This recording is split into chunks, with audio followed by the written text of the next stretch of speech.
Last video में हमने discuss किया था टाइप्स ऑफ वेक्टर के बारे में, जिसमें हमने equal vector, negative vector, zero vector या नल वेक्टर जिसे हम बोलते हैं, पोजीशन वेक्टर, डिस्प्लेसमेंट वेक्टर और यूनिट वेक्टर के बारे में डिस्कस किया था।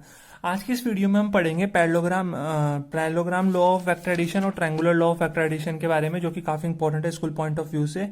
तो चलिए शुरू करते हैं आज की इस वीडियो को। Triangular law of vector addition बहुत सिंपल सा लॉ है। बोलता है कि अगर वेक्टर की जो दो साइड्स है, ट्रायंगल की जो दो साइड्स हैं, वो किसी दो वेक्टर को रिप्रेजेंट कर रही हैं मैग्नीट्यूड और डायरेक्शन में, सेम ऑर्डर में होनी चाहिए। देखिए ऑर्डर इनका सेम है, इसकी डायरेक्शन भी ऐसे है और ये वाली डायरेक्शन भी ये है, सेम डायरेक्शन में। तो जो थर्ड साइड है वो इन दोनों वेक्टर के रिजल्टेंट को रिप्रेजेंट करेगी। बहुत सिंपल सी चीज है कि अगर ट्रायंगल की दो साइड्स कोई दो वेक्टर को रिप्रेजेंट कर रही है मैग्नीट्यूड और डायरेक्शन में, तो जो ट्रायंगल की थर्ड साइड है वो उन दोनों वेक्टर के रिजल्टेंट को रिप्रेजेंट करेगी इन मैग्नीट्यूड एंड डायरेक्शन। बहुत सिंपल सा है ना। अब हम बात करते हैं कि कैसे आर की जो वैल्यू होगी, जो रिजल्टेंट आएगा दो वेक्टर्स का, वो कितना होगा। तो जैसे कि हमारे पास ये ट्रायंगल है, इसको हम एक बार फिर से रीड्रॉ कर लेते हैं। जैसे इस ट्रायंगल को हम रीड्रॉ करेंगे तो ये ऐसे बन जाएगा कुछ हमारे पास।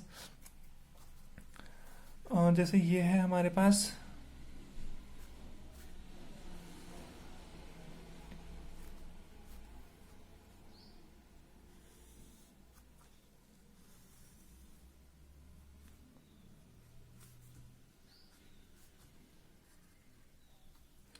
अब हम क्या करेंगे, यहाँ से एक परपेंडिकुलर इस तरह से क्या करेंगे, परपेंडिकुलर ड्रॉ कर देंगे। जैसे हम यहाँ से परपेंडिकुलर ड्रॉ करते हैं तो ये हमारा एंगल बना 90 डिग्री का। ये हमारा हो गया ए वेक्टर और ये हमारा हो गया बी वेक्टर और ये हमारा हो गया रिजल्टेंट। इसको हम नाम दे देते हैं, ये P, ये Q और ये R। और जब हमने परपेंडिकुलर डाला तो ये हो जाएगा S। तो हम यहाँ पे क्या डिस्कस करने वाले हैं, एनालिटिकल मेथड डिस्कस करने वाले हैं triangular law of vector addition का। एनालिटिकल मेथड ये हम यहाँ पे डिस्कस करेंगे। अब कैसे हम यहाँ पे रिजल्टेंट की वैल्यू फाइंड आउट करेंगे, आइए देखते हैं। अगर हम ध्यान से देखें ट्रायंगल पी क्यू आर में, तो अगर हम यहाँ पे ध्यान से देखें कि in triangle P Q R को अगर ध्यान से देखें तो इसमें क्या हो रहा है कि जो पी क्यू का स्क्वायर है, ठीक है, in triangle P S R, क्योंकि राइट एंगल ट्रायंगल हमें लेना है, right angle triangle P S R. तो राइट एंगल ट्रायंगल में अगर हम हाइपोटेन्यूज थ्योरम लगाएं, पीजीटी लगाएं, तो पीजीटी क्या कहती है कि जो हाइपोटेन्यूज का स्क्वायर होता है, मतलब जो पी आर का स्क्वायर है, पी आर का जो स्क्वायर है वो किसके बराबर होगा, पी एस का स्क्वायर प्लस आर एस के स्क्वायर के। बहुत सिंपल सा है। तो जो पी आर स्क्वायर है, पी आर स्क्वायर बराबर ये किसके बराबर हो जाएगा, पी एस को हम बोल सकते हैं क्या, P Q plus Q S. तो ये हो जाएगा P Q plus Q S, इसके स्क्वायर के बराबर प्लस, और ये हो जाएगा आर एस स्क्वायर के बराबर। कितना सिंपल है। यहाँ पे हम क्या करेंगे, ए प्लस बी के होल स्क्वायर का फॉर्मूला खोल देंगे। तो जैसे ही हम फॉर्मूले को ओपन करेंगे तो it becomes P R square बराबर P Q square plus Q S square plus 2 P Q dot Q S plus R S square. ये हमने यहाँ पे लिख दिया। अब यहाँ पे क्या होगा, ये हम मान लेते हैं इक्वेशन फर्स्ट, इसे क्या मान लेते हैं, इक्वेशन फर्स्ट। अब हम क्या करेंगे, अब हम एक छोटे वाले राइट एंगल ट्रायंगल को पकड़ेंगे, क्यू एस आर को। तो in right angle triangle Q S R को अगर हम ध्यान से देखें तो क्यू एस आर में अगर ये एंगल हमारे पास अल्फा है तो ये एंगल हम मान लेते हैं कितना है, थीटा है। ये एंगल अगर अल्फा है तो ये वाला एंगल कितना मान लेते हैं, थीटा मान लेते हैं। तो क्यू एस आर में जो साइन थीटा की वैल्यू है, जो साइन थीटा की वैल्यू है वो किसके बराबर होगी, परपेंडिकुलर अपॉन हाइपोटेन्यूज। परपेंडिकुलर क्या है यहाँ पे, आर एस। तो आर एस अपॉन हाइपोटेन्यूज क्या है यहाँ पे, क्यू आर। और क्यू आर जो है वो किसके बराबर है, बी वेक्टर के। तो ये आ गया बी। तो यहां से हम आर एस की वैल्यू लिख सकते हैं। आर एस की जो वैल्यू है वो हो जाएगी बी साइन थीटा। इतना क्लियर हुआ। अब इसी ट्रायंगल में अगर कोस थीटा की वैल्यू निकालते हैं तो कोस थीटा की वैल्यू क्या हो जाएगी, कोस थीटा क्या होता है, बेस अपॉन हाइपोटेन्यूज। तो बेस कितना है, क्यू एस, और हाइपोटेन्यूज कितनी है, बी वेक्टर, तो बी। तो यहां से क्यू एस की जो वैल्यू है वो आ जाएगी बी कोस थीटा। अब हम क्या करेंगे, आर एस और क्यू एस की वैल्यू को इक्वेशन फर्स्ट में डालेंगे।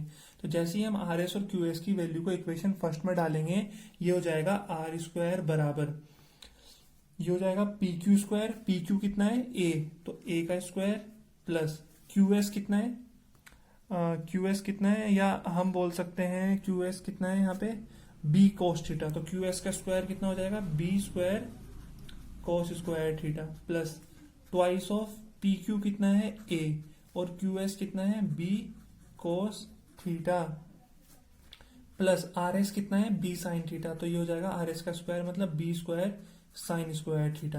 अब हम यहाँ पे क्या कर रहे हैं, ध्यान से देखना है, इस ए स्क्वायर को हमने यहाँ पे लिख दिया और इस बी स्क्वायर को कॉमन लिया इसमें से, और इसमें से हमने बी स्क्वायर को कॉमन लिया, तो अंदर क्या बचा cos square theta plus sine square theta, और cos square theta plus sine square theta की वैल्यू कितनी होती है 1, तो बी स्क्वायर इंटू 1 क्या हो जाएगा B square plus 2ab cos theta. इतना क्लियर हुआ। तो यहां से अगर हम आर की वैल्यू निकालना चाहें तो आर की वैल्यू आएगी under root A square plus B square plus 2ab cos theta. तो ये हमारे पास क्या आया, रिजल्टेंट आया दो वेक्टर्स का जो हमने निकाला triangular law of vector addition के अकॉर्डिंग। तो आई थिंक इतना जो है वो केस क्लियर हो गया होगा। अब हम क्या करते हैं, अब हम यहाँ पे डायरेक्शन की बात करते हैं। अगर हम डायरेक्शन निकालें तो डायरेक्शन क्या होती है, डायरेक्शन निकालने के लिए हम यहाँ पे लगाएंगे टेन अल्फा का फॉर्मूला। टेन अल्फा क्या होता है परपेंडिकुलर, ठीक है, तो आर एस आ जाएगा अपॉन बेस, तो पी एस आ जाएगा, तो R S upon P S किसके बराबर है P Q plus Q S के बराबर है। तो टेन अल्फा की जो वैल्यू है वो हमारे पास आ जाएगी, आर एस कितना है, आर एस हमारे पास है बी साइन थीटा, तो टेन अल्फा की वैल्यू आ गई B sine theta upon P Q कितना है ए प्लस क्यू एस कितना है बी कोस थीटा। तो ये हमारे पास आ गई टेन अल्फा की वैल्यू, मतलब जो एंगल है जो ये कितना आ जाएगा tan alpha B sine theta upon A plus B cos theta. अच्छा यहाँ पे अगर हम बात करें कुछ केसेस की, यहाँ पे हम कुछ केसेस की बात करते हैं। केस फर्स्ट, यहाँ पे जो केस फर्स्ट की अगर बात करें, केस फर्स्ट की बात में क्या कह रहा हूं, अगर ये थीटा एंगल जो है वो जीरो हुआ, ये कितना हुआ जीरो हुआ, मतलब जो ये बी वेक्टर है ये ऐसे ना होके डायरेक्ट ऐसे हुआ सीधा, तो ये थीटा एंगल कितना हो जाएगा, सॉरी ये अगर ये ऐसे ना होके ऐसे हुआ तो ये थीटा एंगल कितना हो जाएगा। देखिए समझने की कोशिश करना, ठीक है, मैं क्या समझाना चाह रहा हूं उस चीज पे ध्यान देना। ए वेक्टर हमारे पास ये है और इस समय बी वेक्टर हमारे पास ये है, तो ये वाला एंगल जो बन रहा है ये कितना बन रहा है थीटा। तो मैं बोल रहा हूँ अगर थीटा जीरो हुआ मतलब ये वेक्टर ऐसे हुआ, मतलब दो वेक्टर सेम डायरेक्शन में होंगे, तो उस केस में ऐड कैसे करेंगे उन्हें, तो उस केस में ऐड कैसे करेंगे, तो ध्यान देते हैं कि अगर थीटा जीरो हुआ, अगर थीटा 0 डिग्री हुआ तो रिजल्टेंट कितना आएगा, ध्यान देना है। कॉस जीरो कितना होता है, कॉस जीरो होता है 1, तो ये हो जाएगा A square plus B square plus 2ab। तो A square plus B square plus 2ab को हम लिख सकते हैं क्या, ए प्लस बी का होल स्क्वायर, स्क्वायर से रूट कैंसिल हो जाएगा तो रिजल्टेंट आ जाएगा ए प्लस बी। तो अब समझ में आया कि अगर दो वेक्टर सेम डायरेक्शन में होते हैं तो हम उनको क्या करते हैं डायरेक्ट ऐड करते हैं। क्लियर हुआ। यहाँ से जो हमने पिछली वीडियो में बात की थी कि एडिशन ऑफ फैक्टर हम डिटेल में समझेंगे, वो यहाँ पे हम समझ रहे हैं, ठीक है। अब बात करते हैं केस 2 की। केस 2 की अगर बात करें तो मैं बोल रहा हूं कि अगर एंगल जो है, एंगल कितना, अच्छा इस केस में अगर एंगल जीरो थीटा जीरो होगा तो रिजल्टेंट तो आएगा ए प्लस बी, और टेन अल्फा की जो वैल्यू आएगी वो कितनी आएगी जीरो। क्यों, क्योंकि साइन जीरो कितना होता है जीरो, और जीरो अपॉन समथिंग जीरो। अब केस 2 की बात करते हैं, अगर एंगल जो हुआ वो 180 डिग्री हुआ, 180 डिग्री, 180 डिग्री का कहने का मतलब अभी ए वेक्टर ये है इस तरह से और बी वेक्टर ये है थीटा एंगल पे, तो ये 0 डिग्री है, ये थीटा एंगल, ये 90 और ये 180, मतलब दो वेक्टर्स अगर एक दूसरे के अपोजिट डायरेक्शन में हुए तो उनका रिजल्टेंट क्या होगा और एंगल क्या होगा उस केस में। तो ध्यान से देखेंगे इसको, थीटा 180 है तो cos 180 कितना होता है, cos 180 होता है -1, कितना होता है -1, तो ये प्लस का 2ab इंटू माइनस का 1, तो ये हो जाएगा हमारे पास कितना, ये हो जाएगा r बराबर A square plus B square minus 2ab, क्योंकि cos 80 -1 होता है, तो ये हो जाएगा a माइनस बी का होल स्क्वायर, तो रूट से 2 कैंसिल हो गया तो रिजल्टेंट आ गया a माइनस बी। कितना आ गया रिजल्टेंट, a माइनस बी, या फिर हम बोल सकते हैं b माइनस ए बी आ सकता है, ठीक है। अगर हम इसे पहले लिखते हैं तो b माइनस ए बी आ सकता है। अब बात करते हैं जब एंगल 180 डिग्री होगा तो टेन अल्फा की वैल्यू कितनी होगी, तो साइन 180 कितना होता है, साइन 180 जीरो होता है, तो ये भी 0 आ गया एंगल। ठीक है, अब हम बात करते हैं केस थर्ड की। देखिए काफी इंटरेस्टिंग होता जा रहा है केस थर्ड। इफ थीटा बराबर 90 डिग्री, अगर थीटा 90 डिग्री होगा तो रिजल्टेंट निकालते हैं। तो रिजल्टेंट क्या आएगा, cos 90 कितना होता है, cos 90 होता है 0, तो ये टर्म कितनी होगी, 0 होगी। तो रिजल्टेंट आएगा √a² प्लस b², क्योंकि cos 90 0 होता है, ये वाली टर्म 0, तो रिजल्टेंट आएगा √a² प्लस b²। और tan अल्फा की अगर बात करें तो यह आ जाएगा b sin 90 upon a plus b cos 90। cos 90 तो 0 हो गया, ये टर्म 0, साइन 90 1 हो गया, तो एंगल आ गया b अपॉन ए। तो tan अल्फा जो आया वो हमारे पास आ गया b अपॉन ए। तो यहां से अल्फा आ गया tan इनवर्स b अपॉन ए।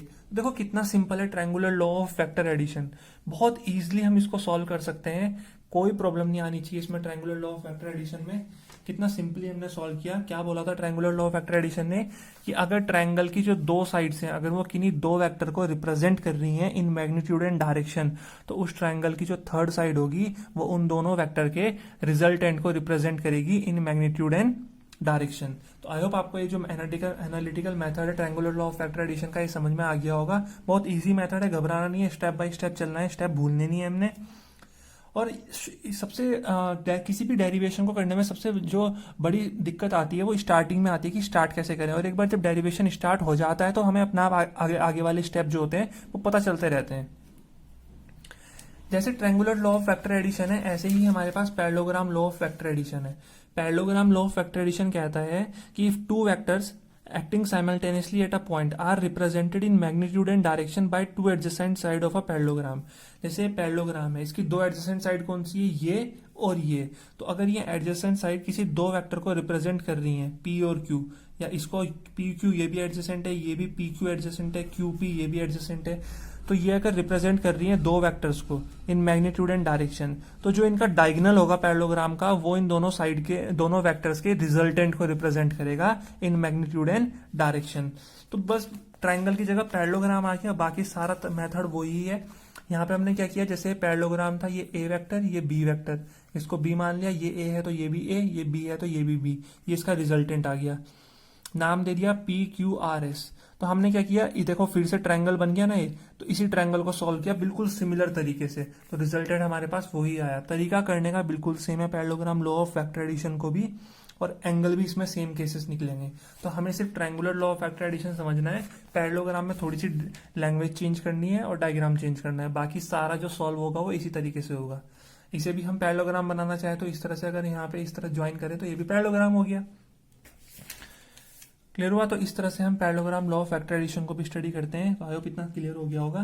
नेक्स्ट वीडियो में हम पढ़ेंगे मल्टीप्लीकेशन ऑफ टू वेक्टर्स के बारे में। मतलब अगर हमें दो वेक्टर्स को क्या करना है, ऐड करना है, तो हम कैसे उन दो वेक्टर्स को ऐड करते हैं। स्केलर प्रोडक्ट के बारे में बात करेंगे, डॉट प्रोडक्ट के बारे में जिसे हम बोलते हैं डॉट प्रोडक्ट, उनके बारे में बात करेंगे, और इनकी प्रॉपर्टीज के बारे में बात करेंगे, और उनके ऊपर बेस्ड न्यूमेरिकल्स के बारे में भी डिस्कस करेंगे।